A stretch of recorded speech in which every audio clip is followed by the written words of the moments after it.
վարչապետի եւ Թուրքիայի նախագահի հանդիպումը, որովհետեւ այդ հանդիպման մասին չհերկված տեղեկություններ կան։ Ընդհանրապես վարչապետի օտարերկրյա այցերը հերքում կամ հաստատում է կամ հայտնում է դրանց մասին կառավարությունը եւ սա նույնպես այդ դեպքն է, այսինքն ես որևէ բան չեմ կարող ասել, երբ որ որևէ այց հաստատվի, կառավարությունը վստահաբար կհայտնի։ Փոխարգոսնախարարի այցը Թուրքիա, Հայաստան-Թուրքիա կարգավորման շրջանակներում էր, դուք գիտեք, որ տարբեր ոչ միայն ես եմ շփվում Թուրքիայի հատուկ ներկայացուցիչի հետ, այլ նաև ԱԳՆ մակարդակում շփումներ կան, տարբեր նախարարների մակարդակներում շփումներ կան, երկրների ղեկավարներն են հեռախոսազրույցներ ունենում եւ սա այդ շրջանակն է։ Իսկ կոնկրետ պայմանավորվածություններ էր այս անգամ ձեռք բերվում, թե նախկինների մասիններ, այսինքն կոնկրետ օրակարգը ո՞րն է կա։ Արտգործնախարարությունը այդ հանդիպման վերաբերյալ տվել է տեղեկատվություն եւ ես կարծում եմ դա բավարար է այս փուլում։ Անna Ռուբինյան, թույլ հանդիպման վերաբերյալ նշեցիք հստակ չկա։ Ես ասացի, որ երբ որ վարչապետի այց է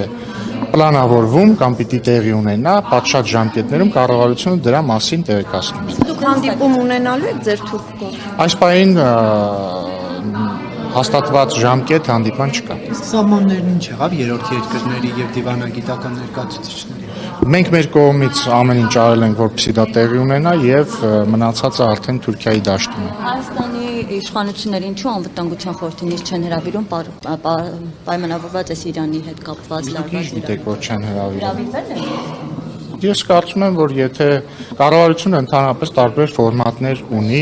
անվտանգության խորհրդի նիստ հրավիրելու, դրանք կարող են լինել հրապարակային, կարող են լինել ոչ հրապարակային։ Եթե ձեր հարցի բովանդակությունը այն է, թե արդյոք Հայաստանի կառավարությունը տվյալ իրավիճակից բխող ռիսկերը գնահատում է, ունի տարբեր սցենարներ, այո։ Գերգական հայտ է, այսինքն մեր հարևան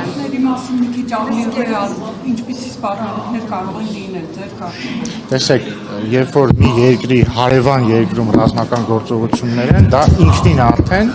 սպառնալիքի տարածաշրջանային կայունության է եւ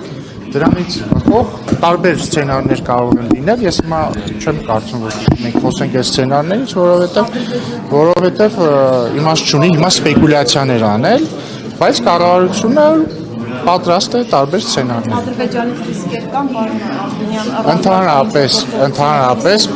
Ընդհանրապես, կրկնում եմ, երբ որ տարածաշրջանում ռազմական գործողություններ են, դա ստեղծում է ապակայունացման ռիսկեր։ Պարոն Ռուբինյան,